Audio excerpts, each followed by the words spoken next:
prepare for emergency landing. Everyone on the plane was like super scared. Are these disturbances putting people off air travel?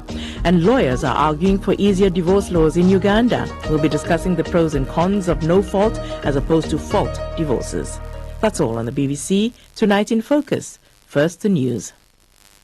I'm Debbie Russ with the BBC News. Hello. Rescue workers in Afghanistan are trying to reach villages in remote mountainous areas in the east of the country after a magnitude 6 earthquake struck late on Sunday. A Taliban official said at least 800 people had died and more than 2,500 had been injured. Helicopters have been deployed to collect the injured as landslides have cut off many roads. The UN has sent a number of teams. Samira Syed Rahman is from the charity Save the Children in Afghanistan. The problem here is that Afghanistan is facing a multitude of crises right now. You already have an existing humanitarian crisis. We've seen 2 million Afghans return from Iran and Pakistan. And then now we've had this disaster that has taken place. The system is stretched, but everyone is on the ground and are racing to the affected areas to be able to reach as many people as possible. Russia has been accused of sabotage after the navigation system of a plane carrying the President of the European Commission failed. The aircraft's GPS stopped functioning as Ursula von der Leyen flew to Bulgaria. Will Vernon reports. According to one official, the whole airport area GPS went dark, forcing the pilot to rely on paper maps to land the aircraft. An EU spokesperson said the Bulgarian authorities believe jamming by Russia was to blame. Moscow regularly denies being behind the scrambling of the satellite-based systems, which can, in effect, blind pilots. The number of such attacks has risen sharply in recent years, causing havoc to commercial flights and shipping. The head of the European Union Council has defended the decision to accept tariffs imposed by Donald Trump. The agreement reached in July was seen by many as favourable to the United States. Most European exports to the US face a 15% levy, but at a conference in Slovenia, Antonio Costa suggested the EU had little choice. We certainly do not celebrate the return of tariffs, but we must be honest.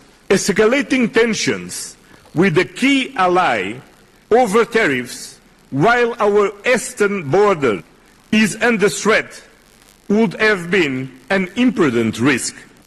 A joint statement from a meeting of the Shanghai Cooperation Organization, which includes China, India and Russia, has opposed trade measures that break WTO rules. President Xi Jinping told the gathering in the Chinese city of Tianjin that the group would challenge what he called bullying behaviour, an apparent reference to the tariffs imposed by Donald Trump. During the summit, Mr. Xi was seen joking with the Indian Prime Minister Narendra Modi, who was also seen shaking hands with President Putin, as the three leaders presented a united and friendly front. BBC News. An overwhelming majority of the world's leading experts on genocide have said Israel's actions in Gaza meet the legal criteria for genocide. 86% of those who voted among the 500-member International Association of Genocide Scholars supported the resolution. It declared that Israel's policies and actions in Gaza had met the legal definition set out in the UN Convention on Genocide. Israel's foreign ministry said their statement was entirely based on a campaign of lies by Hamas. Demonstrators in Indonesia have thrown petrol bombs and firecrackers at a council building in the city of Bandung. Other areas also saw violent confrontations with police as part of continuing anti-government protests. President Prabowo Subianto has tried to quell the protesters' anger by cutting some of the perks and privileges granted to Indonesian members of parliament. But this student leader at Makassar University is among those demanding deeper reforms. The reason we're still protesting on the streets is that President Prabowo's statement on Sunday did not accommodate demands from students and civil society. We truly want police reform pushed through. Besides that, there's too much involvement of the military in the demonstrations. We don't want civilian spaces to be infiltrated by the military. We fear there could be martial law. A court in Finland has sentenced a leader of a Nigerian secessionist movement to 6 years in prison for terrorism-related offences. Court documents seen by the BBC state that Simon Ekpa attempted to promote the independence of the so-called Biafra region in southeastern Nigeria by illegal means, as well as equipping armed groups with weapons. Ekpa, a Finnish national of Nigerian origin, had denied the charges. The former British, European and Commonwealth heavyweight boxing champion Joe Bugner has died in Australia.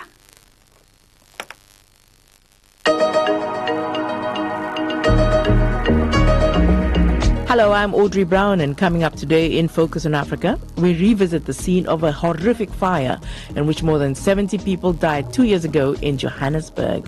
What happened to those who survived? We'll hear more from Mayeni Jones, our Johannesburg correspondent. Are the growing incidents of turbulence during flights putting people off air travel?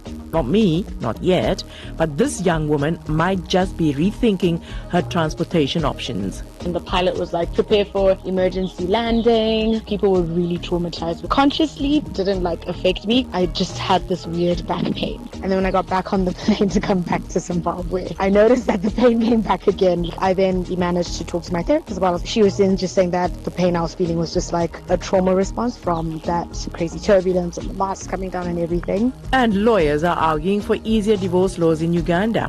We'll be discussing the pros and cons of no fault as opposed to fault divorces. It's Monday, the 1st of September. First, we go to Johannesburg.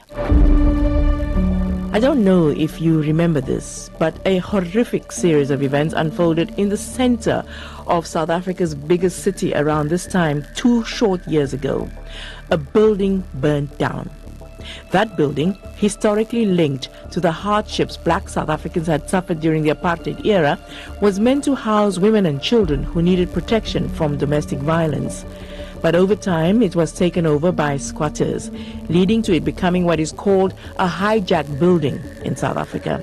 It was run by a syndicate who controlled access to the building and services inside the building. On that night in August, the badly run building burned down and more than 70 men, women and children perished. Scenes of terrified people jumping out of the windows unfolded, and in one memorable event, a baby was desperately thrown down and caught by heroes on the ground. The full report into what had happened has yet to be released, but the tragedy highlighted the ongoing housing inequality in Africa's wealthiest city. In their annual budget, local authorities promised to make inner-city housing safer ahead of the G20 summit, which Johannesburg will be hosting in November.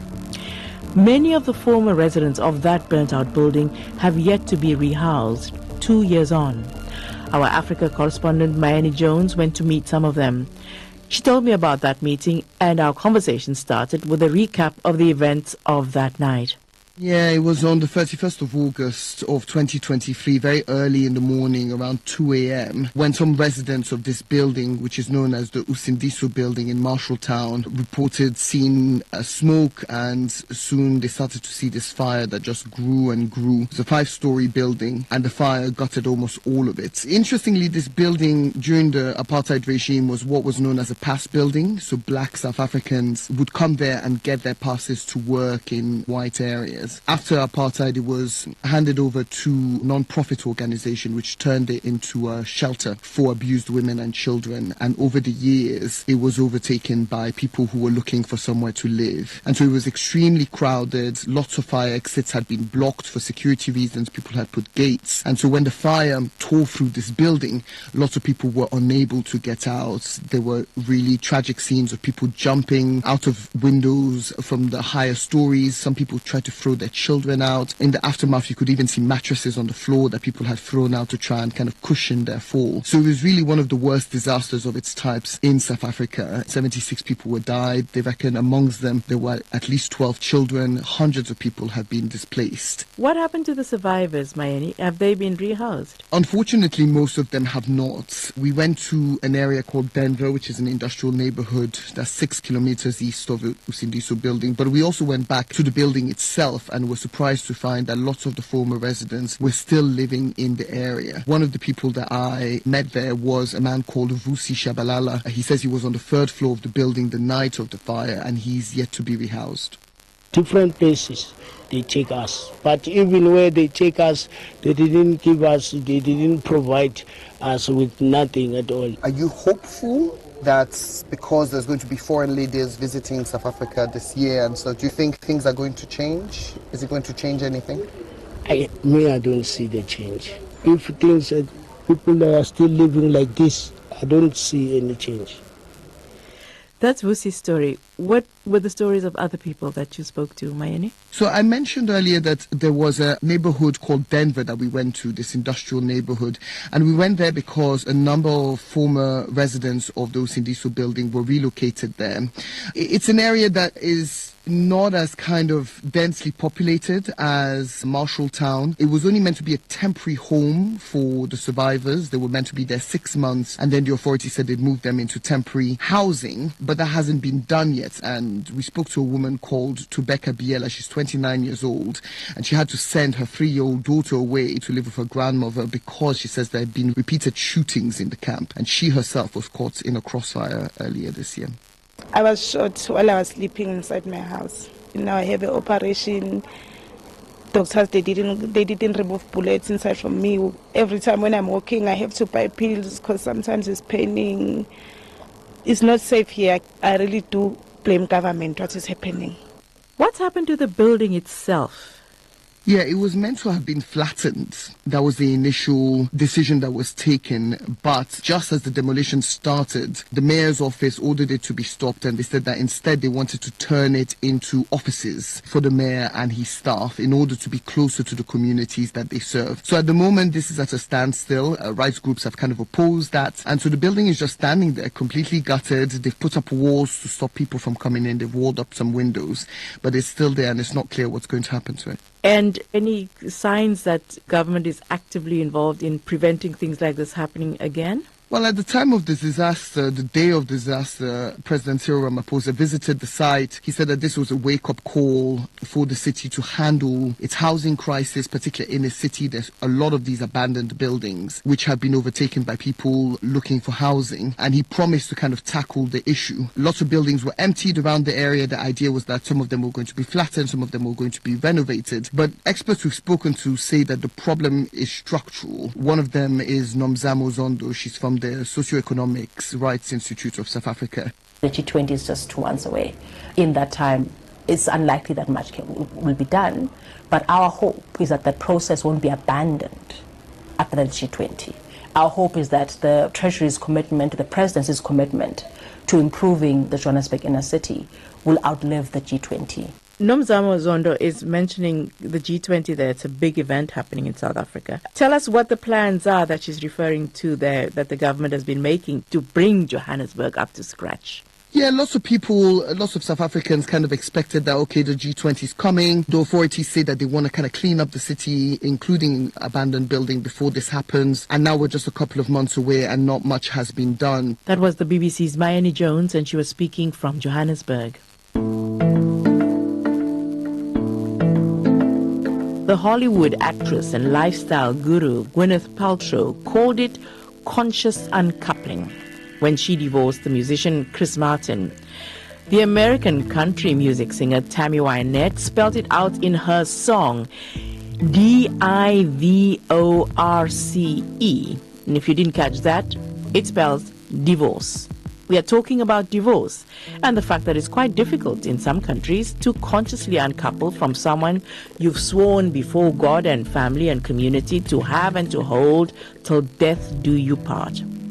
There are laws governing the process because it is basically a legally binding contract between two people. Over time, many countries have introduced what is called a no-fault divorce, where the legal process is simple and doesn't involve blaming one or the other party for violating the terms of the deal. South Africa has that.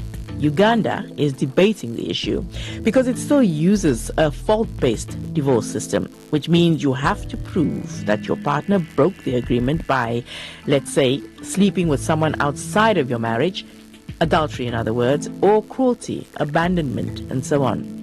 A local rights group, Chapter 4 Uganda, says this often, and I quote, exacerbates conflict and emotional distress for the couple, families, and children involved. The alternative? Just agree it's over, and that should do it. But Uganda's courts have decided to stick with the fault model, saying it helps prevent rash breakups. So let's take a look at each system, fault or no fault. As I said earlier, South Africa has had the no-fault system since 1979. So Muhammad Abdurruaf is in Cape Town to tell us more. But let's hear first from Francis Tumwezige Atinye in Uganda. They are both lawyers. Francis told me what the situation was right now in Uganda following the court ruling. Well, divorce is still at a low rate. I wouldn't attribute that to the law because there are many factors, the social aspects of it, the cultural aspects of it, because it's still quite frowned upon in Uganda to be a divorcee. And also Uganda has a lot of Christian influence. So a combination of Christianity, culture, and law have made divorce a bit of an extremely last resort that someone would want to seek. So what happens eventually, a marriage can actually break down and spouses are no longer practically married and are not talking and each one is on their own, but somehow they stay married for the duration of their life, and that's because of the 3 or 4 factors I've highlighted.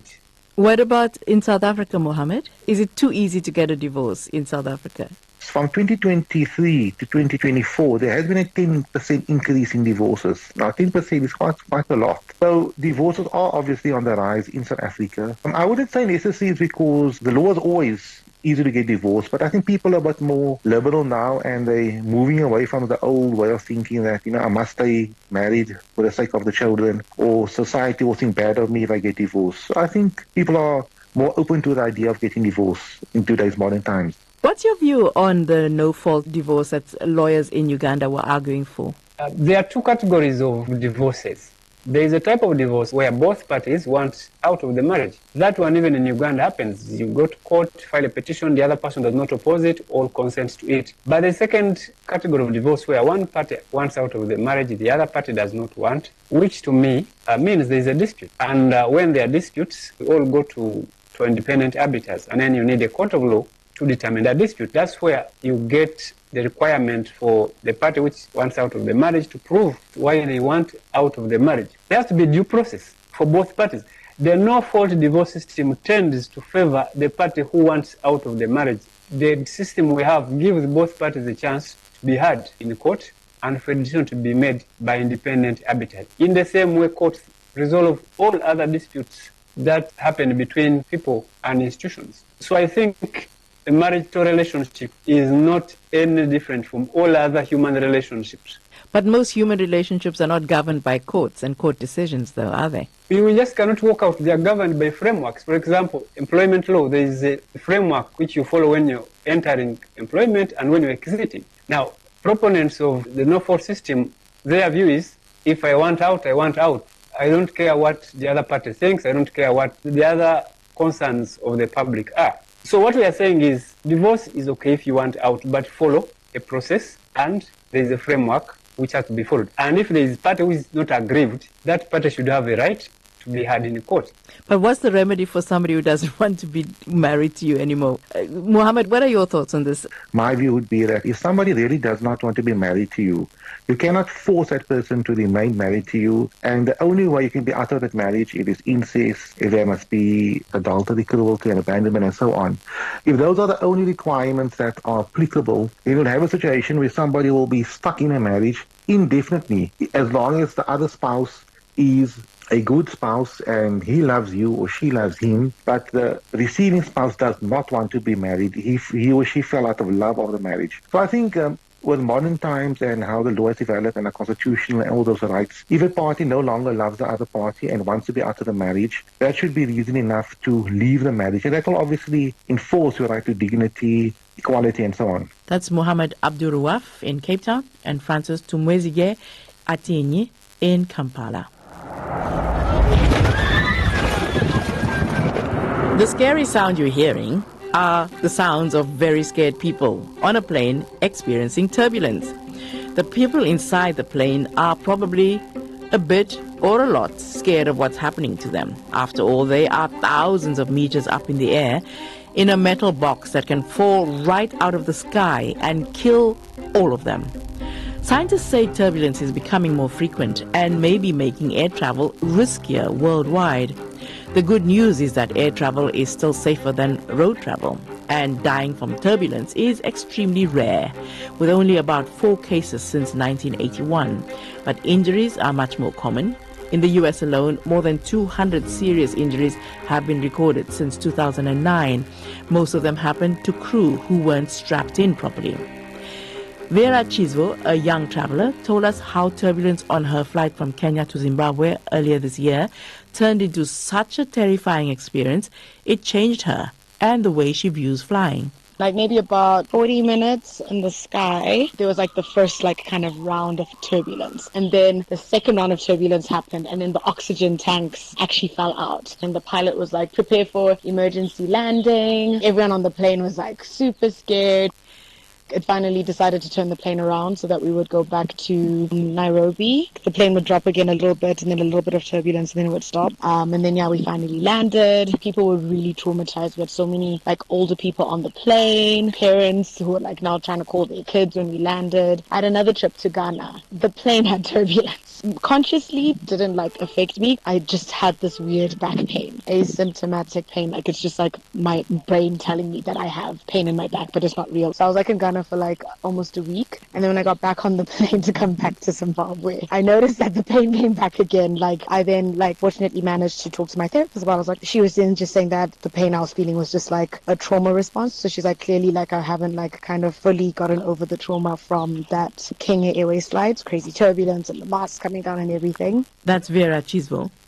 But this isn't just about scary stories. Experts warn that climate change is making our skies bumpier. And the hotspots? Mali, Niger, Morocco, Namibia, and the tropics. In a conversation with Professor Paul Williams, an atmospheric scientist at the University of Reading, I heard that turbulence across Africa could rise sharply in the coming decades. We are flying more today than we've ever flown in the past. So there are more planes in the skies. Of course, there are more planes encountering turbulence, right? We know that there is more turbulence in the atmosphere today because of climate change than there was a few decades ago. So actually, both things are happening at the same time. More planes in the sky, but also more turbulence in the sky. So even if the number of planes was not increasing, we still would expect to see more turbulence on flights. How does climate change influence turbulence? Well, in simple terms, of course, we're putting more heat into the atmosphere, more moisture, and these are the drivers for things like storms. And of course, storminess is a common cause of turbulence. But there's another cause of turbulence that's got nothing to do with stormy weather. It's invisible, call it clear air turbulence, and it is generated in these powerful atmospheric currents called jet streams that blow all the way around the world in both the northern and the southern hemispheres. And it turns out that the amount of what we call wind shear in these jet streams is increasing. What did you say wind shear is? Wind shear is when wind speed increases with altitude. So the higher up you go in the atmosphere, the windier it gets. If you've ever climbed a tall building, perhaps the Eiffel Tower in France, usually it's quite calm and still at the bottom, and the higher up you go, the windier it gets. That is wind shear, and in fact you're really experiencing the very, very bottom part of the jet stream if you climb a tall building such as the Eiffel Tower. Okay, so flights and routes over Africa apparently are showing signs of increased turbulence. So what's behind that? Is it true that that's the case? I have had a look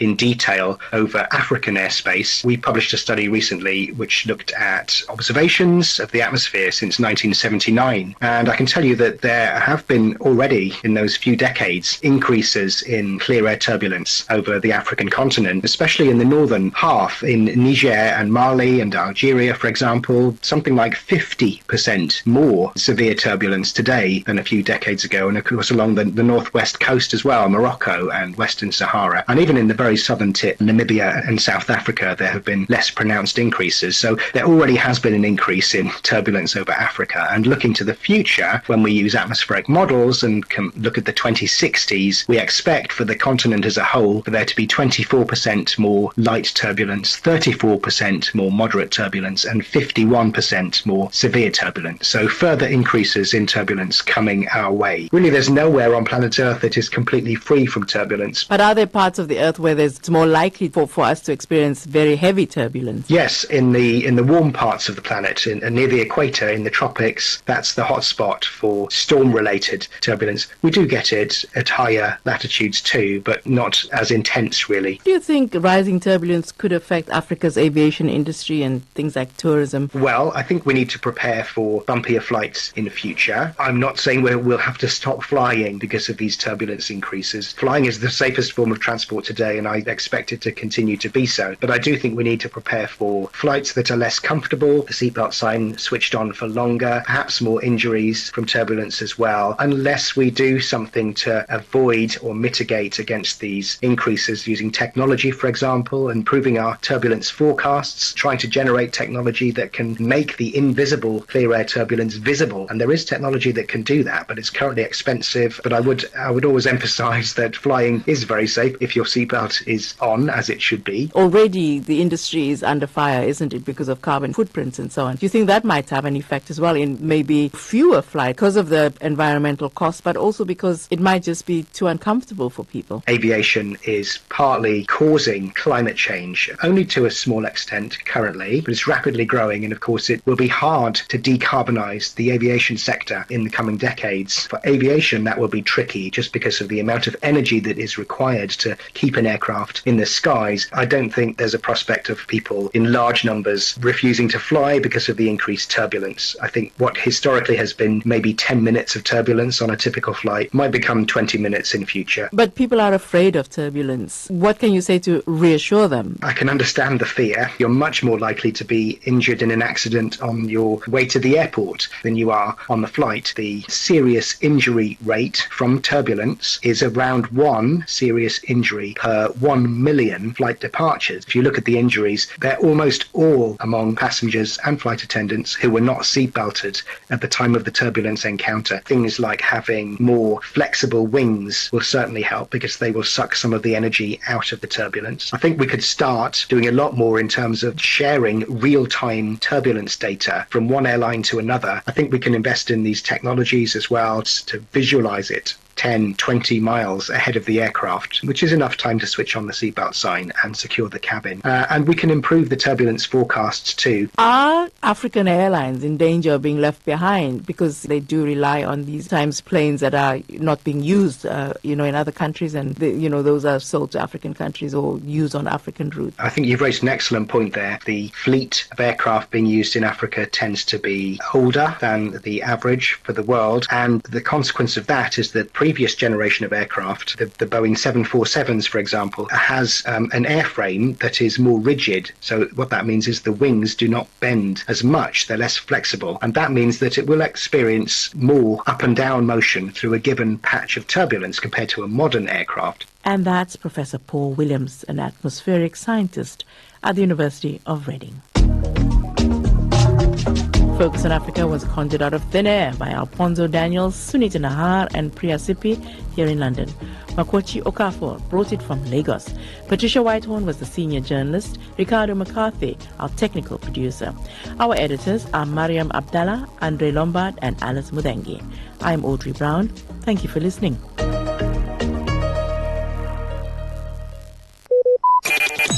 Talk radio. I listen to a lot of talk radio.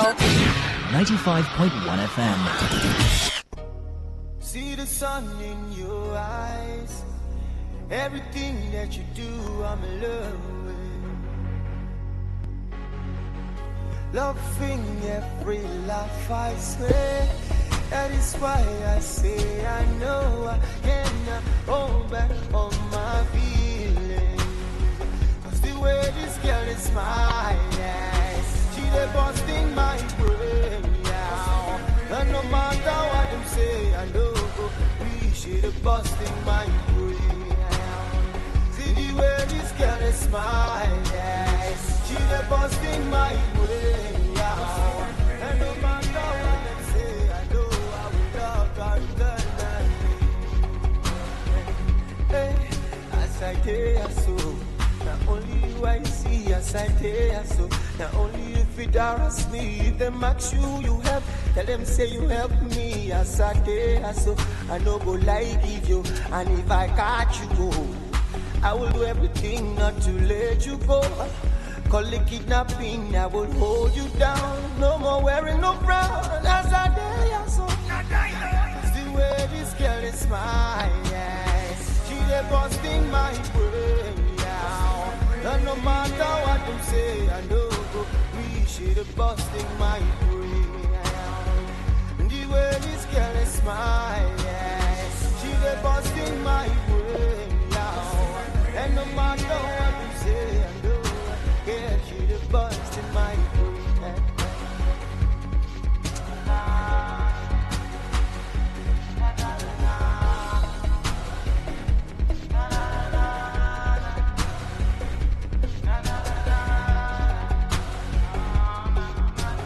Come here, baby. I can yarn you. The way to do me, I must talk true. The way that you're doing me, babe. Everything I know feel high. Ready for the downloading. Make sure you get space for your memory. Hey, I'm all your baga. You're the confusion. And your Manchester, the right proportion. Alone for Columbia, babe. Not only me and you could ride. So make you feel free to ransack my mind anytime. It's the way this girl is mine, yes. She dey busting my brain now. And no matter what them say, I know go. She dey busting my brain now. The way this girl is mine, yes. She dey busting my brain now. And no matter what them say, I know. Yeah, she dey busting my brain. Hey, you too fine, it is a crime. I go arrest you on time. I go lock you for my heart. I dedicate all my time just to love you. Nobody go touch you. Hey, as I see you, so I no go let you go. Out of my sight, anywhere you go, I will follow. I go to chase you. See the sun in your eyes. Everything that you do, I'm in love with. Yeah, I'm in love with. This is more than I can say. All I know is I know that I cannot deny just how I feel, yeah.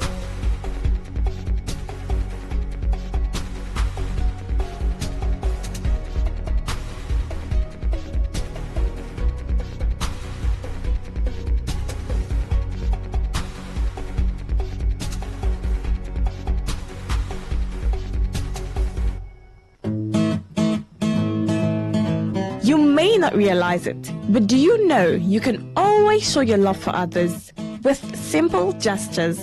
Here are some of them. Always look for the good in people. There are two sides to every story. We have our good and bad sides. So, look for the good in people. Focus on people's potential. Everyone has potential. So, rather than put them down, help them realize it. Choose to love. If you're given an option between giving love and receiving love, choose giving because that is a more practical choice. Treat everyone as equals. This means letting go of all the prejudice and partiality. See people for who they really are, not their jobs, not their apparels or bank accounts. If everyone does this, then the world would be a better place. Love yourself. You cannot give what you don't have. So, before you try to love other people, love yourself first. Forgive. We all make mistakes. So, whether it's a family or a stranger, the best way of showing love is forgiveness. Everyone deserves a second chance. Show compassion. Care for other people. Care for what they are going through. Do what you can to help. Give back to the community. Remember that a single drop of water can cause countless ripples. That donation, no matter how small, can inspire others to do the same. Smile, even to strangers. Remember that you're never fully dressed without a smile. So, do not underestimate the power of a smile. Not only does it lighten up your face, it will also brighten up another person's day. Be the spark of positivity you want to see. When you smile, the whole world smiles with you. This message is brought to you by Today.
Talk radio. I listen to a lot of talk radio. 95.1 FM. See the sun in your eyes. Everything that you do, I'm in love with. Loving every laugh, I swear. That is why I say I know I cannot hold back on my feelings. Cause the way this girl is smiling, she dey busting my brain now. And no matter what them say, I know she dey busting my brain now. See the way this girl is smiling, she dey busting my brain now. And no matter what them say, I know I will love her eternally. Hey, as I tell so.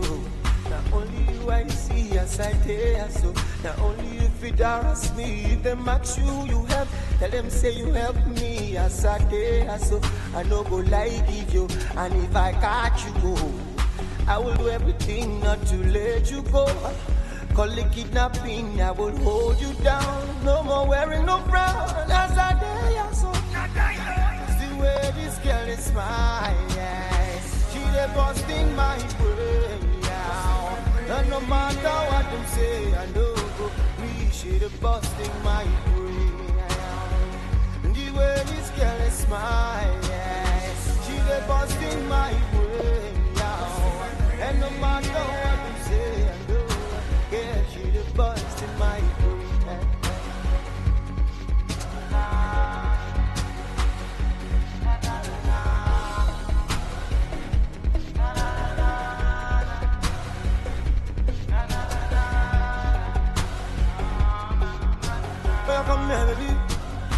about you. The way to do me, I must talk true. The way that you're telling me, eh? Everything I don't feel high. Ready for the downloading. Make sure you get space for your memory. Hey, I'm all about that. You're the confusion. I am Manchester. The right proportion. Along with a Columbia, eh?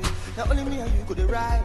So make you feel free to run out my mind anytime. It's the way this girl is smiling. Yes. She dey busting my brain. Yeah. And no matter what them say, I know go reach. She dey busting my brain. Yeah. The way this girl is smiling. Yes. She dey busting my brain. Yeah. And no matter what them say, I know.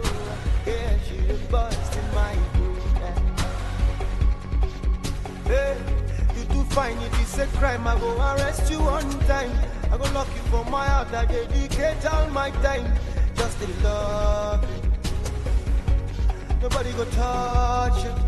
Hey, as I see you, so I know go let you go. Out of my sight, anywhere you go, I will follow. I go to chase you. See the sun in your eyes. Everything that you do, I'm in love with. Yeah, I'm in love with. This is more than I can say. All I know is I know that I get nothing. I just how